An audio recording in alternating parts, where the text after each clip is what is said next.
Hello friends, என் channel பக்கம் thanks. இப்போ நம்ம என்ன பார்க்க போறோம்னா பஞ்சாபி ஸ்டைலில் எப்படி ஆலு பரோட்டா செய்யணும். வாங்க வீடியோக்குள்ள போகலாம். தேவையான பொருட்கள்: உருளைக்கிழங்கு வேக வச்சு எடுத்து வச்சுக்கோங்க, வெங்காயம், கொத்தமல்லி தழை.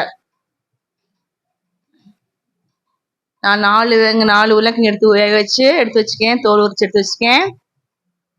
பச்சை மிளகா பிடிச்ச நறுக்கிக்கோங்க. உருளைக்கிழங்கு எல்லாத்தையும் மசிச்சு வச்சுக்கோங்க, நைஸாக நல்லா பசிச்சுக்கோங்க. அது குழம்ப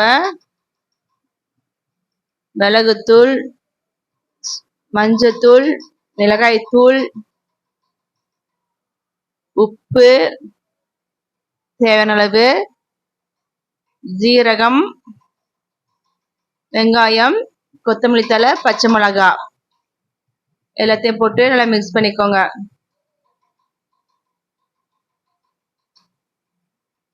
எல்லா சைடும் ஈவனா ஸ்ப்ரெட் ஆகிற மாதிரி எல்லாம் பசங்க வச்சுக்கோங்க ஒரு சைடு.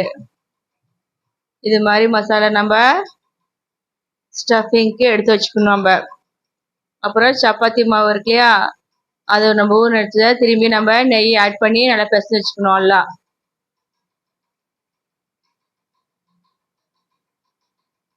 நார்மலாக நம்ம லூஸாக பண்ணாம டைட்டாக பண்ணோம். சப்பாத்தி மாவு ஆலு பரோட்டாக்கு நல்லா டைட்டாக இருக்கணும், அப்போ தான் ஆலு பரோட்டா நல்லா வரும். இதே மாதிரி நல்லா பசஞ்சுக்கணும். நல்லா நல்லா கொஞ்சம் கொஞ்சமாக எடுத்து 3 உருண்டை பிடிச்சி நல்லா பசைஞ்சு எல்லா சைடும் ஈவனாக ஸ்ப்ரெட் ஆகிற மாதிரி நல்லா பசைச்சுக்கோங்க. சாஃப்டாக இருக்கணும். இதே மாதிரி மாவு நல்லா உருண்டை நல்லா பிடிச்சி வச்சுக்கோங்க. ஒவ்வொரு மாவையும் நம்ம தட்டிக்கணும். ஃபர்ஸ்ட் கையில் நல்லா ஸ்ப்ரெட் பண்ணிக்கோங்க. இந்த அளவுக்கு மொத்தமாக மாவு எடுத்துக்கோங்க.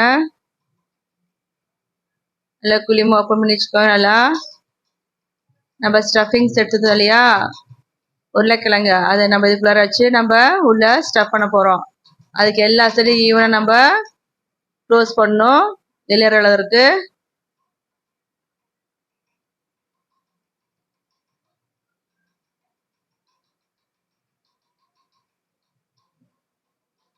எதுவுமே வெளியே வர அளவுக்கு நல்லா க்ளோஸ் பண்ணிக்கோங்க. எல்லாத்தையும் அதே மாவில் போட்டு நல்லா தட்டிக்கோங்க.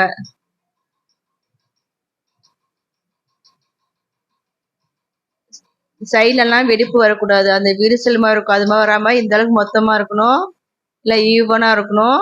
அதனால் சென்டரில் மட்டும் தேய்ச்சிட்டே வாங்க, அப்போ தான் வந்து உங்களுக்கு ரவுண்ட் ஷேப்லாம் இருக்கும். அந்த கார்னரில் இந்த வெடிப்புலாம் இருக்காது.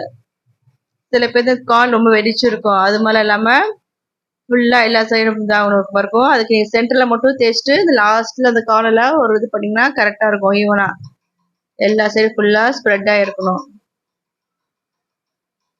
நல்லா தேய்ச்சிக்கோங்க.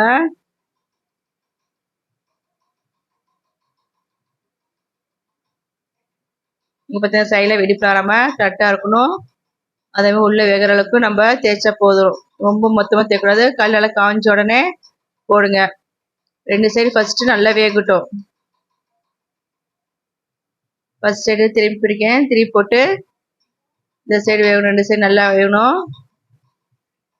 நீங்கள் சிம்மில் வச்சு பண்ணுங்க, அப்போ தான் உள்ளே நல்லா வேகும் நம்மளுக்கு. இந்த சைடு போட்டுங்க. அதுக்கப்புறம் நம்ம ஆயில் அப்ளை பண்ணுங்க. நெய் ஊற்றினாலும் நெய் ஊற்றலாம். நல்லா புக்ஸ்ன்னு வருது பாருங்க, இது மாதிரி இருக்கணும். அப்போ தான் வந்து ஆலு பரோட்டா ரொம்ப டேஸ்ட்டாக இருக்கும்.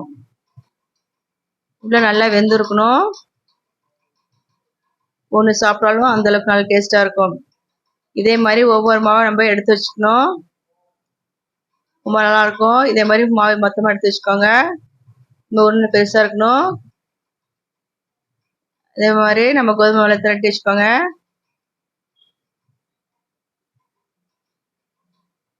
திரும்பி இந்த ஸ்டஃபிங்ஸ் உள்ள எடுத்து வச்சுக்கோங்க.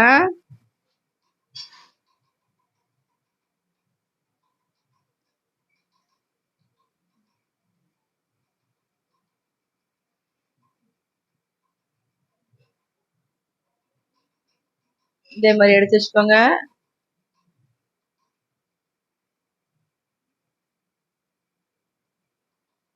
திரும்பி நம்ம கோதுமை மாவில் டிப் பண்ணிட்டு எல்லா சைடும் ஈவனாக ஸ்ப்ரெட் பண்ணணும்.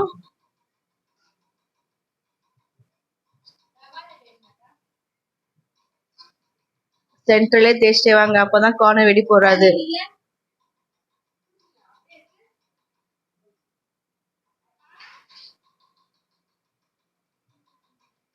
இந்த ஃபுல்லா ஸ்ப்ரெட் பண்ணிக்கிட்டா நல்லா நமக்கு இது நல்லா உள்ள வேகும். மொத்தமா இருக்கக்கூடாது, அதே மாதிரி ரொம்ப மொத்தமா இருக்கக்கூடாது, ரொம்ப தின்னாவும் இருக்கக்கூடாது. 2 சைடு வந்ததுக்கு அப்புறம் தான் ஆயில் அப்ளை பண்ணணும். உள்ளே வேகணும், சிம்லேயே வச்சு விடுங்க. வெந்ததுக்கப்புறம் 2 சைடு நல்லா வெந்ததுக்கப்புறம் நம்ம ஆயில் அப்ளை பண்ணணும். நெய் கூட ஆட் பண்ணிக்கோங்க நீங்க.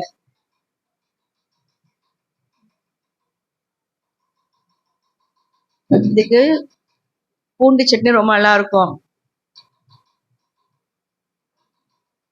சுவையான பஞ்சாப் ஸ்டைல ஆலு பரோட்டா ரெடி. இது ஒன்று சாப்பிட்டா கூட போது, வயிறு ரொம்ப நிறைஞ்சிருக்கும். அந்த அளவுக்கு டேஸ்ட் அதிகமா இருக்கும், சாட்டிஸ்ஃபைடு இருக்கும். இந்த பூண்டிச்சி எப்படி செய்யணும் நான் உங்களுக்கு காமிக்கிறேன். நான் இந்த சப்பாத்திக்கு இந்த பூண்டிச்சி ரொம்ப நல்லா இருக்கும்.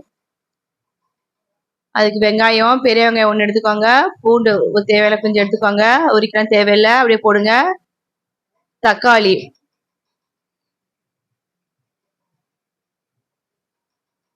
போட்டு நல்லா மிக்சியில் உப்பு போட்டுக்கோங்க. போட்டு மிக்சிலாம் அரைச்சிக்கோங்க நைஸா. ஒரு பாத்திரத்துல எண்ணெய் ஊற்றிக்கோங்க.